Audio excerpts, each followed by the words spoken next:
各位观众朋友，大家好，欢迎收看6月13日新闻，我是嘉豪。要发生什么大事代，头先就来不认知。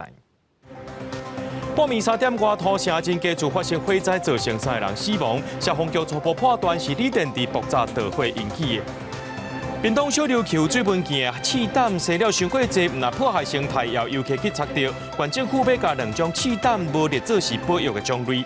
进前讲要甲观光马祖合份的台南武县段，即马逼出因的段是违建的，市政府要求因爱限期改善。讲到半暝3点外，新北市土城社区大楼有一户发生火灾，造成3个人死亡，老爸和查某囝是有走出来，不过这老母也有后生，甚至是查某囝的男朋友拢不幸来过往。消防局表示，讲起火点是伫咧4楼的客厅，说因为因兜是4楼甲6楼拢是拍通的，火势就安尼先来倒过去。初步判断导火原因是挂草机特用的锂电池充电爆炸所引起的。面体大火一直炭烧，厝拢烧了了。如何想要拍火，暗过火无拍花，反正都来愈烧愈大。就爆炸声可能没那么大声，是大家看注意都是有火光，才发现火灾这样子。消防员分真侪路救火，伫下巷内底报纸线相关的所在夜水发现住户受困也后病，马上架长推救人。爸爸好像还要想要再回去的样子，但女儿就是还是把他拉，就是不要叫爸爸不要再进去。大火是发生伫新北市土城这7层楼悬的面体，已经烧到乌麻麻。13透早3点外，4楼客厅熊导火，爸爸甲查某囝逃生，暗过50多岁太太甲10多岁后生，也有查某囝的查某朋友，发现时阵已经无喘气心跳，送医也是救无转来。新北消防局初判，疑似锂电池充电爆炸引起的。5、6楼头嘛，它是内机的，这个客厅的一角大概有一些充电的一些锂电池。这个事件造成了3个人死亡，我们非常的难过跟痛心。我们同仁因为辛苦，其中有一个同仁因为身体不适也送医。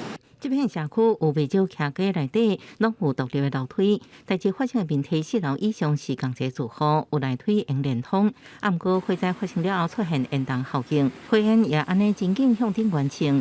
用出炉不一定破开，即马火调重回现场采证，要来调查详细导火原因。记者综合报道。新北市土城镇家厝发生火灾，消防局也讲是锂电池爆炸导火。事实上，锂电池伫咱生活当中真侪3C产品内面拢有。消防署也建议讲，莫伫咧眠床顶头使用，困的时阵也唔通充电。环境若准湿温度悬的时阵也唔通使用。若准这电池烧烫烫有膨过情形，就要随停止充电。万不一爆炸导火烧，就要赶紧拍火。徛街头前有封锁线，土城这场大火了后，厝内是变甲密密麻麻。案发的厝主一家伙仔是咧做冤家工课，这摆发生火灾，疑似就是因烤草得用的滤离机内面装的锂电池造成的。原因不是花花草草要修剪吗？不是背在后面。背在后面的时候要修花剪花的那个。听当事人他女儿是说。大概他们可能睡前12点多才去充电嘛。锂电池的用途是真宽，冤家设备会当用以外，各种电子产品嘛拢有得用，但是引发的灾害过去嘛拢一直有。对手机平板、智慧手表到电动脚踏车等等，拢捌发生锂电池的火灾。敢若最近5年，这种火灾有435件，房间、客厅大多数拢是导火点，造成90死105个人受伤。你的电池是非常热的。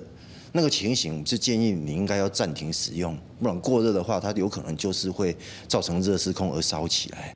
消防署提醒讲，产品有问题，也是使用的方式唔对，亲像放伫咧眠床顶咧充电，把电拢用到底下才咧充电等等，也是当时弄着，都是过去造成火灾3大常常看到的主因。若是讲拄到锂电池忽然间是导火爆炸，第一时间家己到底要安怎处理咧？我会建议你用灭火器，但是它有可能复燃，那你要用大量的水去跟它冷却。到底锂电池要安怎充电才安全？消防署建议讲，爱放伫目睭看会到的所在，莫伫困的时阵充电。高温较湿的环境，嘛是充电真无好的地点。若看到电池变真小，是碰起来，尤其是警讯。锂电池的应用愈来愈普遍，平常时做好防护，若拄到意外，用到方法就会当避免灾害扩大。记者综合报道。有一位可能是轻度失智的老阿伯，昨含伊的牵手呢去到南投溪头爬山，入去园区了后，两个人去便所出来了后，这位老阿伯就失踪啊。经过通报警消警员找2天，今早起找到时阵已经无生命现象。救援人员伫个步道边营地发现失踪的圣诞老先生，马上将伊接起来，不过已经无生命现象。在下午1点多的时候，我们接获通报之后，我们的消防人员立即协助警方搜寻，然后顺利在今日早上的时候，顺利搜寻到陈姓老翁。意外发生伫10至84岁圣诞老先生甲太太斗阵去南投溪头健行，2人8点半入园了后，分别去便所。不过太太发现胆无先生，赶紧通报救援。经过25点钟的敲催，13早起10点左右，伫大学溪步道边的营地发现失踪的老先生，不过已经救袂回来。大学坑环池步道，它是一个还算单纯的一个步道系统啊，但是如果脱离了这个步道系统，它的周围都是我们的造林地，那一旦走失，也很难被旁边附近的人发现。警方表示，大学溪区域属于密集造林地，根据家属讲法，84岁的圣诞老先生有轻度失智，可能脱离步道行袂出来。警方统计，今年1到5月份，游客总人数是704000人次，其中65岁老大人就占24800人次，这是一年发生第2件失智老人行无去的代志。他一定是会没有方向感，但是这时候他行动能力是好的，他就可以自由的走动。那身边又没有熟悉的人，他就会更没有安全感。洪图表示，轻度失智的老人行动力是较好，也要付出更较侪心力。提醒照顾人尽量唔通离开视线，也透过手环、步表或者是定位手表啊，甲有先向警方建立指纹，来降低惊碰见风险。记者综合报道。立法院拜日已经收到总统赖清德核准的行政院复议案，若准6月26进前无表决，本地三读通过就变做是无准算。立法院今仔日搁再召开调野协商，决定6月19、20专院审查，会邀请行政院长杜英泰来做说明，拍算之一表决。立法院这个礼拜二收到总统府核可的行政院复议案，依法必须伫15天内，也就是26进前议决，安若无原决议就失效。对复议案处理事项，立法院长韩国瑜13透早调集调野来协商。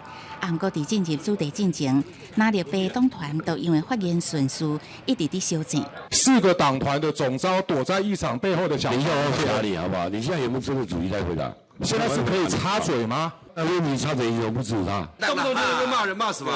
我从头到尾骂你吗？接下来是我讲你不要叫我，你不要讲我没意见啊！请你等一下，有错误吗？黄国昌讲2次，回到你身上。什么？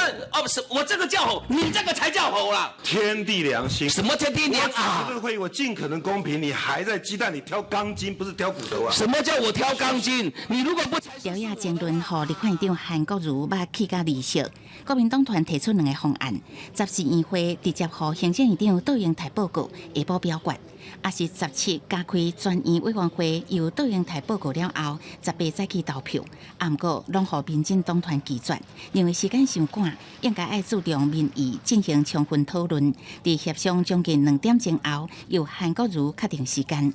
融合大家的意见，融会贯通了，就是2点：第一个，6月19号、6月20号，我们召开全员联谊会；第二，6月21号投票。如果院长有需要到这个院会去说明，他也一定会配合院会。我们一切都尊重立法院的安排。我们还是会透过各种的管道跟立法院，不管是朝野各个党团，都会尽量做沟通。那对于民众的沟通，我们也会持续努力来做。韩国瑜宣布，立法院19至20调开2天专院委员会审查，邀请杜英泰说明并备质询，搁第2日记名表决。行政院是持续呼吁立法院应该正面回应复议案，也搁再声明复议若是互人好管，就要研究是不是提出释宪。记者综合报道。总统赖清德今日接见美国前白宫副国安顾问朴明和资深副主任甘以盈，强调会和美国等朋友继续密切合作，维护区域和平稳定。这两位来访问的贵宾最近有出新册，内容是针对台湾国防安全提出建议，认为台湾的军事防卫和改革，就要加强通克惊中国能力。S7空袭反舰直升机伫空中困飞。水面上有93次巡洋号巡航舰和7几位海西海舰艇，因为中科院13、14要伫个高雄左营军港、苏澳军港实施3项功能严重海上演练。有风声讲这是海巡号要做海试，引起关心。不过军方讲这是例行性的精顺任务。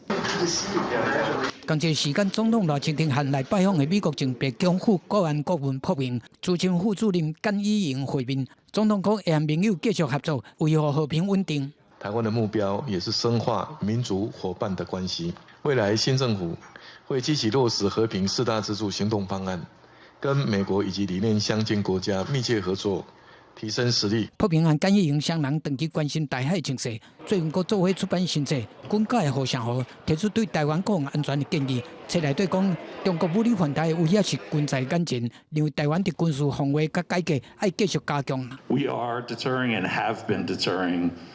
For decades. The problem we see is that maybe that deterrence has started to erode, and maybe we're not aware enough. Deterrence is so much cheaper than war in terms of the human cost, the economic cost. Was it really goose-stepping? What democracies in the world have soldiers that goose-step? I think it's very rare. Taiwan may have been the last one. Should leave goose-stepping to North Koreans. 朴明讲，相信赖总统嘛知影有实力走和平的道理。两个人即阵嘛和国防部长顾立雄、国安会秘书长吴钊燮会面，对顾立雄上台了取消特政武器枪术等各项决心，已经肯定。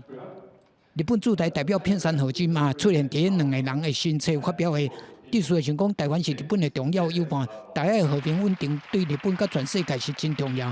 希望和盟友美国继续合作，守护自由民主的生活方式。记者综合报道。日本官校的百年校庆，这礼拜就要举行啊！就一寡咱体育将官煞走去中国参加因的校庆，甚至伫因遐阁要求因爱办机自证手机号码引起争议。咱的陆军司令部是强调，中华民国伫倒，黄埔就伫倒。总统赖清德也会亲身参加校庆。日本官校百年校庆10日盛大举行，暗过中共像黄埔会议团同款办活动，由国军退伍将领、退伍会主委严德发13承认，有还有真少数退伍将领去中国，暗过拢是个人行动，无组团。蒋公是在这里凤山复校，所以校长在哪里，正统在哪里，更不要中了中共认知战、统战的圈套。针对退伍将领去中国，不排除和中共提来宣传进行阵地作战。严德发证实有接获中共邀请咱的退伍将领，明显是要进行统战，或者爱避免超法、国安法等规范。另外，退伍将校要办理中国机自证手机门户，引起外界关心。中共恐吓对待操作，内国法化。尤其是有居住证的啊，你的个资啊可能外泄，因为你要登记。所以这些都有个人的一些风险，所以特别第一年就是要注意到自己的人身安全，安全非常重要。日本也展现总统洪波的决心，扩大举办庆祝活动，包含黄埔建校百年特典、三军各机队、中正5号各机队演出。总统赖清德也亲身主持阅兵。阅兵及校庆的典礼是由我们的三军统帅赖清德总统亲临主持。中华民国在哪里？基本上黄埔就在哪里。共军一直交代国防部13发布查到23架强机出海活动，其中19架超过中线进入西南东部空域，相近伫花莲干那39海里，有7架强舰伫大海活动。国防部表示，就海空样态、季节性训练要求变化，会看威胁状况来对外说明。记者综合报道。台南仁德有一间苏真大武现坛，进前去到鹿耳门天后宫进香。不过进香的海报说写讲是关圣帝君要甲妈祖举办合婚大典，这件事件引起争议。今后有人逼讲这武现坛建筑物是违法的，市政府表示调查了后，确定是有违规，会要求因改善。看这栋青色的建筑物，真明显平边仔的厝加关真济。这栋一楼这阵正做私人大咧使用，有民众检举这间台南玉子武现坛3楼以上是违法建筑。监务局调查了后，证实讲部分是违建，会要求因现予改善。它原本应该是只有2层楼，然后它这个加盖到3楼，而且还盖到后边那边去，应该是要跟旁边的那个4号一样。然后它从那边整个又往上盖。经查，它在2楼以下是属于合法的建筑物，那其留部分是属于违章。那有关违章部分呢，我们将依照台南市政府违章建筑处理要点来执行办理。除了违建，另外带来这场服务项目的介绍讨论度嘛真悬，无论是点灯也是保材库顶介绍，拢大家清清楚楚。也毋过这煞牵涉到偷走税记录，这间书坛的经济到达未收煞，主要因为因疫情大主大意打出海报，宣传关公甲妈祖要去鹿耳门天后宫进行合婚大典，互妈祖经甲妈祖信徒真不满。这阵佫逼出违规的代志，实际到单来因无要接受访问。目前敢若透过律师事务所发3点声明，嘛向大众回释嘞。我们只是法律顾问啊，他还没有正式说决定要不要去提告。对，只是这个声明啊，希望这个事情，希望大家就不要再有超出法律界限的行为。民政局表示，武现坛是无经过政府立案登记，因强调准讲是有立案，嘛袂使甲民众黑白乱收钱。税务单位会去调查这间书坛敢有偷走税，市府后续会去辅导因正做合法登记。记者李从台南采访报道。来看屏东小琉球，这漩涡是愈来愈少，地区海草一直生，食海草的气胆、海胆呢就愈来愈多。然后游客去插到，也会去影响到水文件生态。为了要维护这生态，屏东县政府准备要加2种气胆，袂搁再列做是保育的物种。7月开始呢，当地水文件也会收观光保育费。区政头正国发哦，游客5月初来屏东小琉球畅水的时阵，去海胆插到，引起芳受应。不过讲到海胆插到人，当地观光业者讲这是真殊常的代志。我跟潜水店家反映就说，你们怎么没有给手套？这个海胆那么多，然后他就说，常常有人被刺到啦，大家就是觉得被海胆刺到很稀松平常。可以温水42到45度 C， 浸泡30到90分钟，没有改善或是伤口有感染发炎的情形时，那应尽速就医。规定的游客来钓竿台参观，卫生所提醒讲，耍水、唱水应该要穿专业的唱水衫来预防气伤。小琉球沿海2种非主要一当食的美式长海胆甲烤翅海胆，这几年生态伤过多，除了伤人以外，佫影响食物甲其他生物的生态。县长有去上紧，会甲因按保育物种除名，而且嘛讲，多少瓶的海胆等咧快速增加，有充分的食物来源，然后又少了天敌那它的天敌很多可能就是被过去的那些过鱼都影响，所以就是数量变得比较少。这几年小琉海个漩涡覆盖率减少，和藻类一直生大，甘蔗嘛有海胆大出。为了防止海个资源继续减少，县府对山腹顶3大钓竿台做游客总量管制。7月份开始，佫要收观光保育费，不过游客看法拢无相像。收那些钱，可能不会有人要去了。还好啦，因为海滩还是必须要有人维护。那收费，县政嘛甲五鸟背甲漩涡列入保育物种，为了确保生态平衡，县府用各种办法嘛呼吁游客来配合，共同来推动琉球的生态保育。记者综合报道。新德县这个德北市呢，博爱街有一栋旧厝，第一代是1927年来到台湾，决定要开医馆甲做汉药房生意。第2代也继续传承落去，不过这第3代子孙因为当时间拢伫咧国外，旧厝囥伫遐远。最近就一个专门负责艺术园区业者，也甲这间旧厝重新整理，今仔也要开放互民众参观。传统瓦石仔地板，也有用石头做的楼梯，阁有中医诊所的架间。这栋超过1甲子的旧厝，建筑上特别的所在，就伫厝内正中央。早期才有的天井，在附近的民众拢真欢喜，看到旧厝会当重新对外开放。感觉这个环境啊，就是很有温度啊，很像回到小时候自己的老家这样子的感觉。感觉它保留很多老屋本来的特色，就是这个木工啊，像这个隔间啊，都有尽量保留。觉得这个老屋可以重新拥有一个新的生命。旧厝除了一楼变做餐厅以外，二楼是展示原本大家的主人一家伙仔生活分裂，其中还有兴起的眠床。第三代厝主看到旧厝重生，心肝内真感动。房子因为经过多年了嘛，都会老旧啊，长辈也一个一个走了嘛，然后呢，就是房子就日渐的凋零啊，就这样。那现在看到这样，我会不会感觉比较开心？当然开心咯，然后赋予新的气象啊，新的生命嘛。修复过程呢很艰辛，很多很难的部分，但是就是尽量去修复，就是连门，因为它是榫接的门，久了它就会歪掉，但是我又不想要把那个门整个换掉，换成新的，所以想尽办法去把它调整，然后用最不破坏它的方式去把它复原。最近这几年，旧厝重生愈来愈受到重视，除了有历史意义以外，结合现代元素，让旧厝重新找到伊的价值，包括旧厝会当继续讲故事。记者刘君和新竹报道。全观众朋友来看这则新闻，讲到意大利今仔日开始进行3天的 G7 峰会，按算要达成协议，利用这罗西亚伫海关放禁起来资产帮助乌克兰。另外，瑞士峰会伫15要举行，这乌克兰是提出爱罗西亚全面撤军的和平协议，敢会引起大家共识，大家也拢静静看。G7 峰会13日意大利举行3届会议，聚焦俄乌战争、气候变迁、移民甲 AI 议题。除了美国甲乌克兰会签署一项安全协议，各国关心 G7 是不是达成协议，利用俄罗斯伫海外制造冻结的3200亿美金的资产资助乌克兰。伫峰会前一天，法国总统府就先透露 ，G7 领袖已经同意今年年底进行，利用俄国被冻结的资产提供乌克兰500亿美金。美国是宣布扩大对俄罗斯的制裁。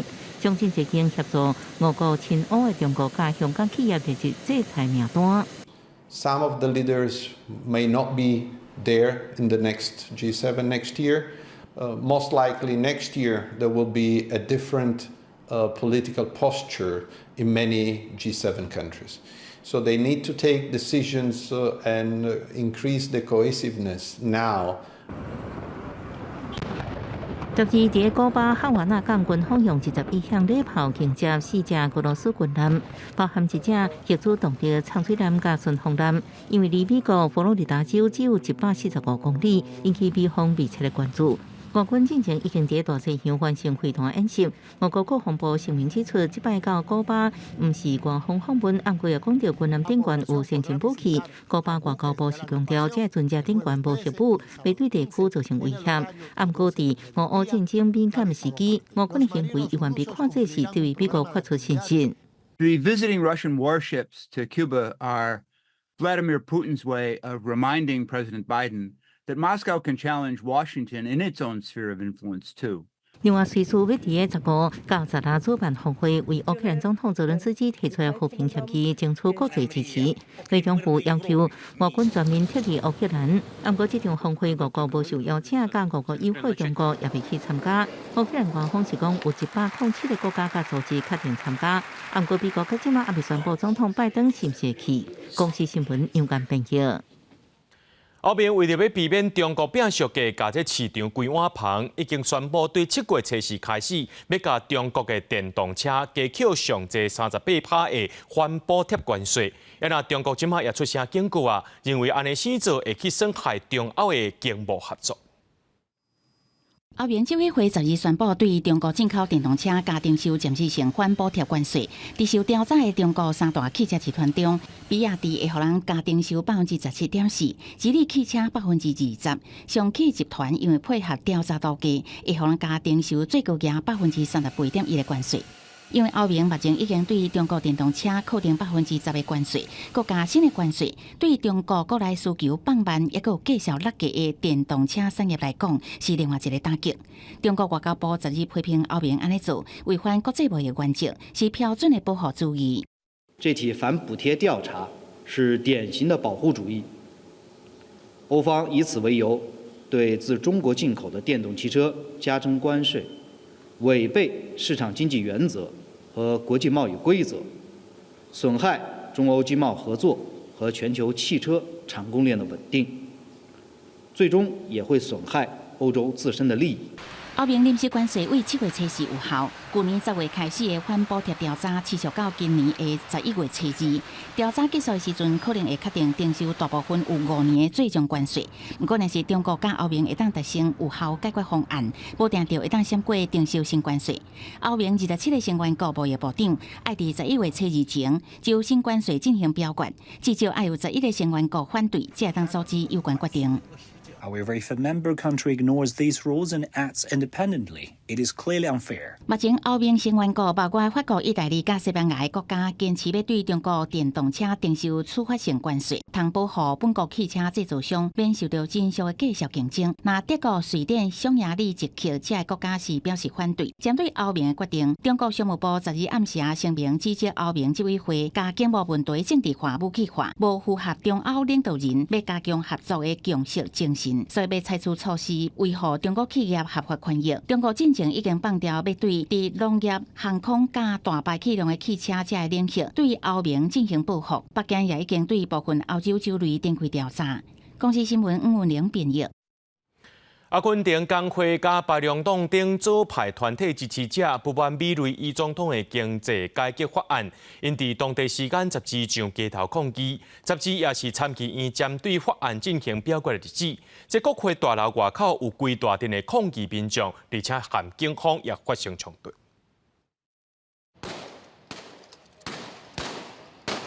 警方发射催泪瓦厝，想要来驱散民众。抗议的人有的是大声喊口号，有的是甲路人的石头捡起来等警察。对无人机空袭的画面，会当看到警方伫国会大楼边仔的路口，用人壁、马和配合喷水车阻挡抗议的群众接近国会。就任半冬瓜的阿根廷总统米雷伊，为了确保国际货币基金 IMF 的财政资源，来求特别规个放弃的经济，推动大幅度的经济改革，除了国营企业的民营化，嘛大幅度来体检社福支出，而且限缩工会罢工者权利，来省搁较侪外资。工会和白龙党这左派的团体，为了要抗议米雷伊的经济方针，这几个月拢一直去街仔度抗议。Hoy se está tratando una ley nefasta para la gran mayoría del pueblo argentino, donde hay una reforma laboral, donde se quitan las indemnizaciones, donde los trabajadores vuelven a pagar el impuesto al trabajo, donde se faculta a Terminator, el presidente Terminator, a tomar cualquier medida por un año. 另外一方面，伫参议院的议场内，米雷伊的经济方案是经过马拉松式的辩论，释出较济白龙党是成功取消部分条款。执政的自由意志党伫咧甲其他的小党诱过来了后，伫72席的参议院变做36比36，这么紧绷的局面。那尾是副总统兼参议院的议长投出上关键的一票。Por esos argentinos que sufren, que esperan, que no quieren ver a sus hijos irse del país, para esos argentinos que merecen recuperar el orgullo de ser argentinos y pensando siempre en todo por Argentina, mi voto es afirmativo. 米雷伊的经济法案伫4月伫众议表决通过了后，才送去参议院。因为参议院审查过程是修正部分条款，专案爱阁送登去众议院定表决。这个互阿根廷的政局变甲真乱的法案，落尾会变做什么款的形？接落来，阁会继续观察。公司新闻7家人编译。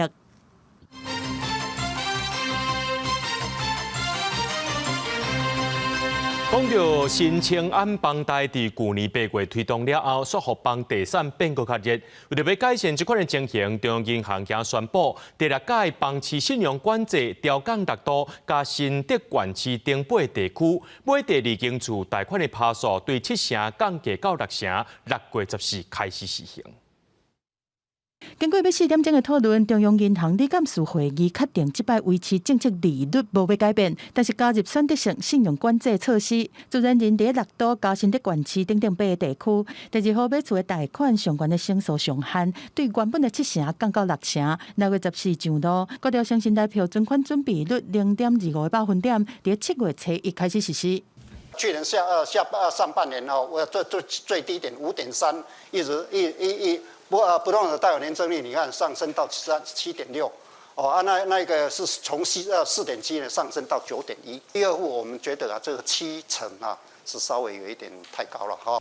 尤金良讲，新一波的选择性信用管制，甲特定地区第2号的贷款成数降到6成是假的管理，但是同款互换厝的人1年的抽退期，就是换厝的人同款有1年切结出售第1间厝的抽退时间。伫调起存款准备率了后，会减少银行会当贷的资金的数量，产生金融紧缩的效果，而且带动货币市场的利率起嚟。除了会当对抗通膨，嘛影响到经济和房地产市场，对房市的降温有帮助。存款准备率也是我们的货币政策流动性管理的工具之一。所以既然你就是说你已经调升了，你也不能说你没有紧缩了。我的存款准备率提升的时候呢，基本上我对通膨呢也会有抑制。尤金良承认新青安实施以来，确实移转动数提悬，不过这是财政部嘛是行政院的决策，央行袂出手去管新青安。督促公股银行针对贷后的这个管理，落实新青安的这个贷款，协助那个没有自有房屋的年轻人或者是家庭来购买房屋的这个政策的目标，我们不会受到影响。另外，对通膨的情形，央行讲，今年前5个月物价年增率是2.24%，后半年服务类计销起势开始变慢。对全年 CPI 和核心 CPI 的年增率下收到2.12%和2%。另外，因为民间消费是继续温和的成长，加上全球终端需求回升，甲今年全年的经济成长率调起到3.77%。记者综合报道。立法院交通委员会今仔日通过临时提案，要求交通部要检视外送平台外送费计算方式敢有合法合理。就立委指出讲，国内2大外送业者因为营业登记项目有包括着汽车货运业，按照公路法的规定，就要公开运费的计算方式，而且袂当化解就改。但是目前这外送平台业者拢无公开相关的资讯。今年5月，国内2大外送平台传出要合并，因为2个业者拢总市占率超过7成，各界关注外送费等费用，敢会因为独占市场就无议价空间。拜四立法院交通委员会有立委指出，外送平台营业登记有包括汽车货运业，按照公路法爱公开运费算法，袂使凊彩调整。外送费、服务费，什么叫做平台费？这些什么费？你知道它公不公开、透不透明？部长，你知道吗？是，现在确实是不是很透明的一个状况。公路法规定的哦，非经核准不得调整，非经公告不得实施。外送平台适用这个公路法的规定吗？里面这个外送的运价的话，是要适用这样子的一个这个规定。是要适用哦。对。有没有送？到现在为止有没有送？交通委员会也通过立委何兴顺的临时提案，要求交通部检视外送平台的运送费率敢有合法而且合理。2礼拜内爱恢复委员会。全国外送产业工会指出，外送平台定无经过讨论就抬外送费。工会建议制定外送费率会使参考客停车的方法。真侪摆就是向阳都不计较啊，哎呀，无甲你讲原因，有当时啊10%、20%、30%拢有可能的。客停车的话，伊即摆是地方的工会、甲工会，甲地方政府的交通局去协商出一个计数。工会表示，目前各县市的客停车劳资地方政府会按照地方的状况，共同讨论出上佳计数甲计算方法。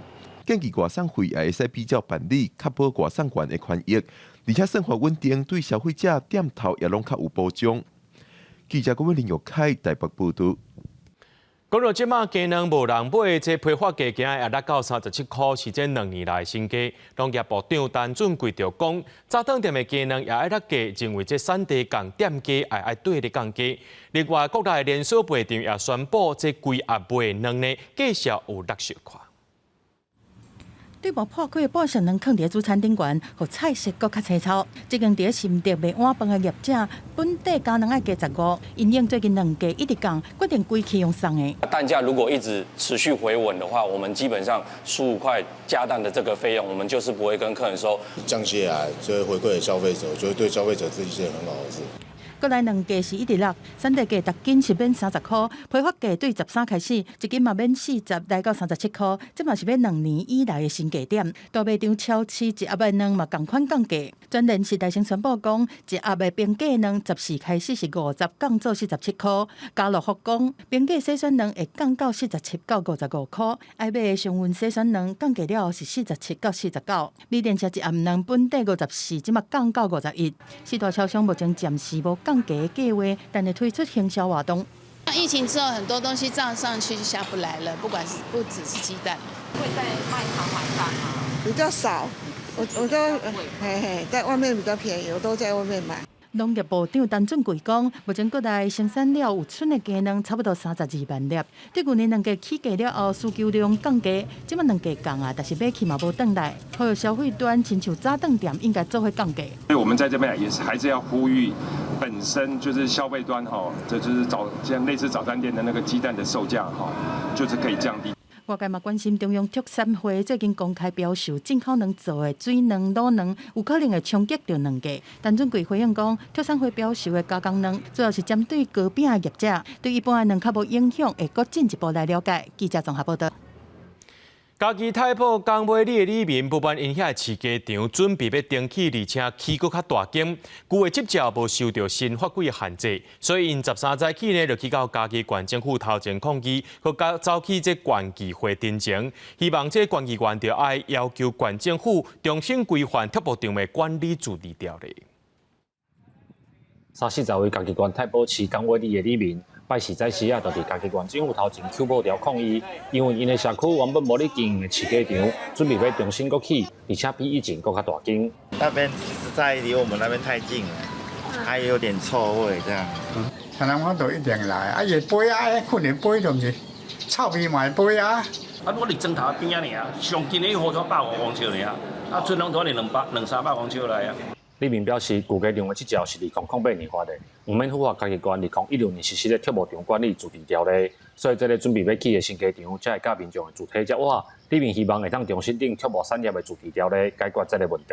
我们也不希望这个事情除了我们发生在我们身上之外，我们后面这个事情还在陆续在其他地方发生，所以这个自治条例的部分。有必要再做修正。那目前在比较重要的是朝我们第一个所谓的这个距离的限制，第二个部分就是我们总量管制。如果总量管制符合达到我们的这一个饲养上限的时候，我们就会停止1年的一个申请。农业署强调，这个新的饲鸡场甲过去开放式的饲鸡场无同，所以唔是治理条例定义的新设置的铁路场，才会无检讨距离的限制。新的主题条例会伫刷落议会电视会当中提出来讨论，希望互铁路业的管理甲设置符合全民的期待。记者林慧平家己报道。最近天气是愈来愈热，惊民众骑乌托邦当红灯等伤久会去热到。这台北市伫咧7、8月的时阵有缩短红灯的时间，另外也有规划一种共享乌托邦专用停车格，是全国头一个试办的县市。即马热人高啊，行过路人甲骑乌托邦的民众红灯挡伤久去热到，所以台北市自7月至8月伫740个路口的青红灯，拢有减少挡红灯的时间，设置非上下班的时，逐工透早9点至下晡4点，甲挡红灯的时间平均减少21秒。右转车就已经转不过去的话，这部分我们就会尽量去把它做一个排除啦。所以我们调降的部分，我们也是避开那个尖峰时段，避免对车流产生影响。另外，台湾是奥多拜大国，根据交通部2023年的统计，全国有1454万多台奥多拜。为着要响应政府2050净零碳排政策，鼓励民众使用共享的交通工具。台北市自6月13开始，伫松山区富金里甲信义区行良里试办共享机车专用区，计共30家。地图卡有纹理标示，停车格嘛为那些白色相线，要和民众做就的电动奥多拜专用。即日起到9月30号为止。我们会先宣导，那宣导期会到7月30号。那违规停放的机车，我们都会去挂吊环。7月30号之后，还有违规停放的车辆的话，我们就是会依规定来举发。我目前设定大概是2026年，然后在我这一任期结束的时候，然后我里明自购机车的比例，然后可以下降20%。台北市交通局和3大电动奥多拜业者合作，包括威茂、iRent 和 GoShare 推出租借优惠，希望会当减少民众自用机车的消费意愿，减少绿色运输的使用。今年拍算要试办到9月底，卖宣导到7月30，避免民众甲机车停唔到车位吃法。记者卢尚如、郑俊佑台北报道。台湾将发生地震，加上这风台季节就要来咯。彰化县消防局和卖场五金行合作，规划这避难包专卖区，方便民众去买。消防局也要提醒民众，这手电笔保暖物件平常时就要传起来，若准碰到天灾，啥哩就有啊。手电仔、电池、号码，这寡平常时真接看到的物件，若拄到天灾，拢有可能是救命的工具。台湾地震济，消防署就建议民众厝内至少爱准备一卡紧急避难包。即马地震频繁，其实要有危机意识，内底有手电筒啊、饼干啊、巧克力啊、口哨啊。无呢，因为阮兜的人拢无重视这块，伊就唔知影要参加。这物件厝内底敢拢有？厝内底拢有，啊，毋过就是无款一个包啊，甲伊包起来安尼。根据台湾地质中心调查所2021年公布的资料显示，台湾计共有36条的活动电站地壳活动济，真接发生地震。这个月初5，彰化河尾嘛真罕见发生规模3.7的地震，加上风台季就要来咯，彰化县消防局就和卖场五金店合作，规划避难保全区，提醒民众随时拢爱有防灾意识。可能民众伊对这个观念未讲真有充分的认识啦，所以这嘛是咱近年在推动咱一寡防灾活动。避难包内底伊是爱放3公分的一寡食物个水，搁咱一寡简单的医疗用品。另外就是其他个人所需要的物件可能是一寡手电火，还是行动电源、拉里奥。台湾唔那地震济，这阵啊，黄霜雨季结束了后，就换风台季咯。消防局呼吁民众，普通时啊，就爱甲紧急避难包存起来，放伫大门边好摕到的所在。好天积雨来牛，随时做好准备，才有法度应付天灾意外。记者杨淑晴彰化报道。今仔日台记课观察这个专题，带观众朋友来看现场。根据着这文化部的调查，讲台记的人对阿公阿嬷到孙这3代人使用的比例，一代一代伫咧减，一路减到6成。来看这婚林观众讲中，为着要让学生加讲台记，一直咧拼死找找资源。不过校长伊就破白讲，这保记推广真恶做，上界大的困难就是社会的语言平等意识也是无够。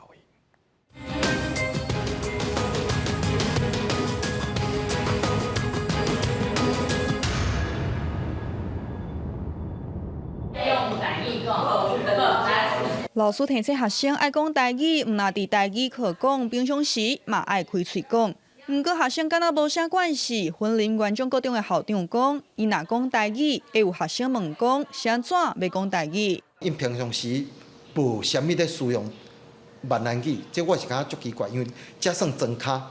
婚林县中算真卡，虽然老爸有咧讲台语，不过台语传承有源有危机。根据文化部伫1809年后届针对国家语言发展所做的调查显示，甲爸母讲台语的比例是50.82%，甲配偶讲台语的比例是40.82%，甲囡仔讲台语的比例降到剩21.05%。台语第3代中间的使用比例大减了6成。县中高中的校长为着卖互台语放假遐紧，伊带头行动，互台语进入生活。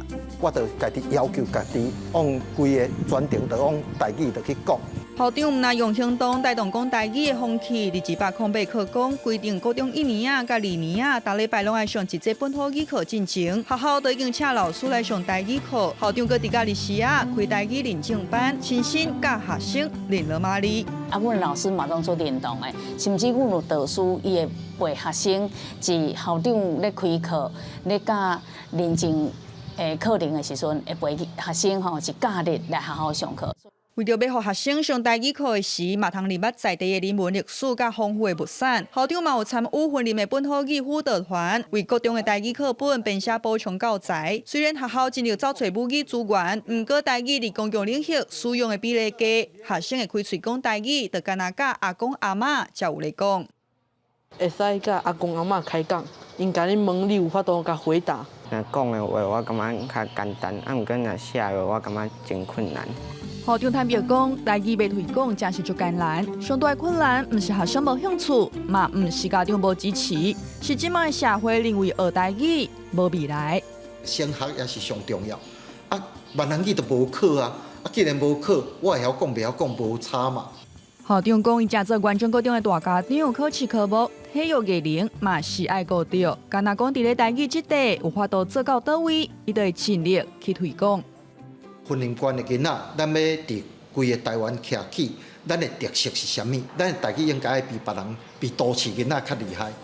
虽然即摆大环境语言平等的意识也无够，毋过伫咧训练院长，有关有一名老师咧拍拼，甲因的学生囡仔讲，台语是咱的根。记者综合报道。原声乐团一直咧推广，也有创作台湾古典音乐世界演出。今仔日原声开记者会，宣布要伫10年来去到世界闻名的10大音乐厅巡回公演。头一站就是日本东京的三得利音乐厅，演出的音乐也包括着邓丽君所唱的《何日君再来》、邓武宪的民谣等等，希望用咱的音乐甲文化感动全世界。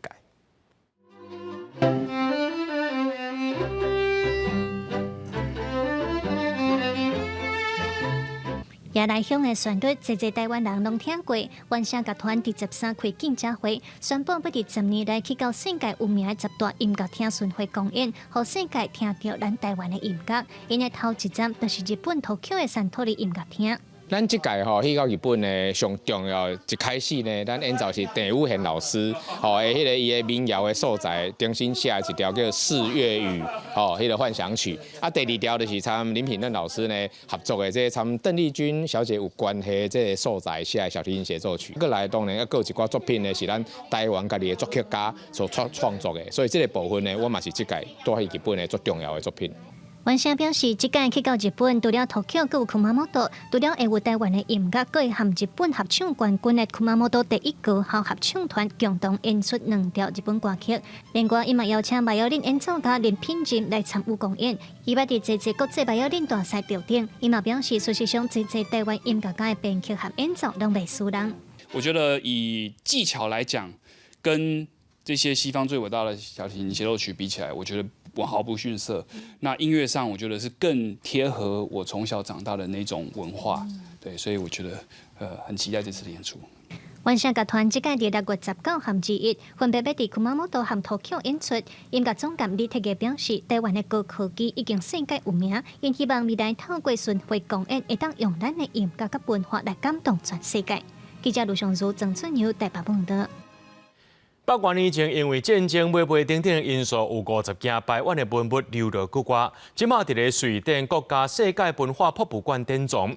去年屏东西雅乡公所的这个文物馆呢，甲瑞典博物馆签 MOU。西雅乡公所今仔日也带队要去到瑞典进行文物的检视甲交流，也规划要甲这个文物送到台湾展览。由屏东县西雅乡乡长带队，佮有学者甲族人组成的文物调查团队，总共10个人，13个暗准备坐飞轮机去北欧的瑞典，因为有济南部排湾族的文物收藏伫瑞典的文化博物馆，应该过去研究甲交流，看敢有机会甲文物送倒来台湾做展览。因佮特别准备排湾族的琉璃珠仔做伴手。我想。透过只有到现场去了解、去做调研、去做研究，看看有没有这个机会跟瑞典馆方这边来思考讨论。有没有机会来借展，回到我们自己的社群？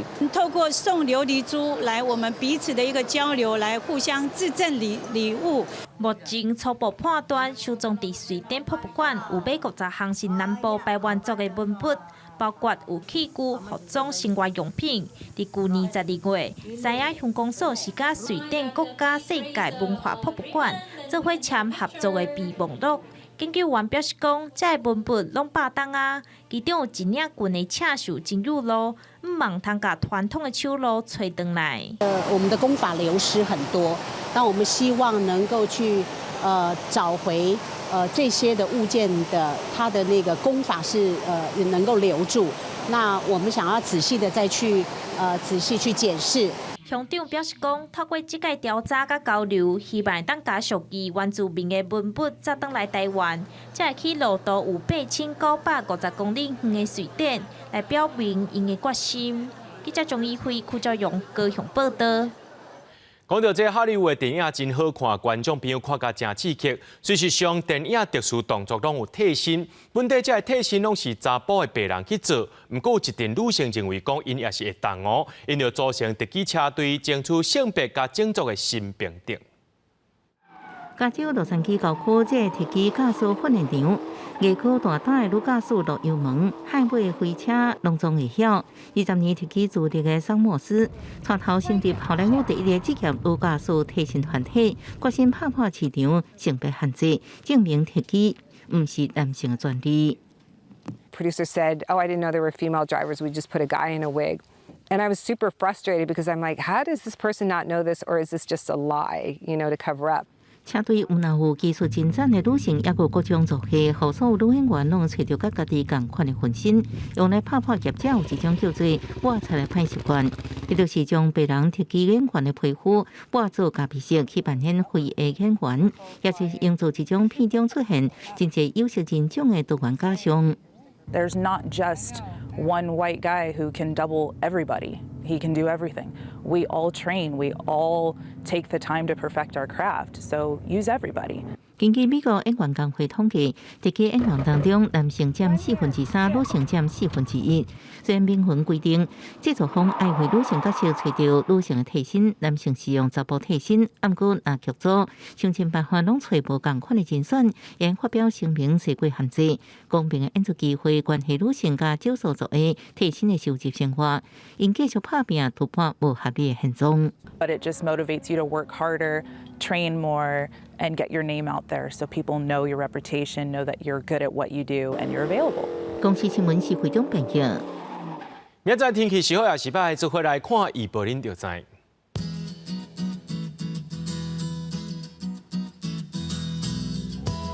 基隆到新竹对27度到36度，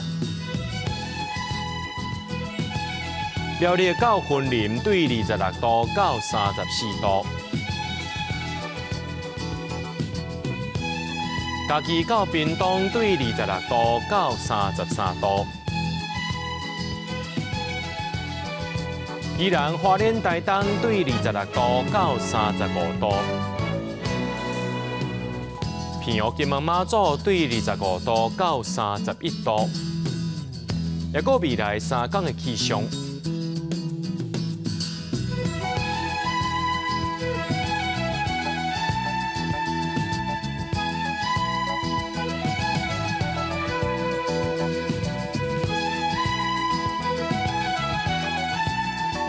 新闻最后，感谢各位观众朋友收看今日AM新闻，我是嘉豪，明仔载暗时7点咱再相会。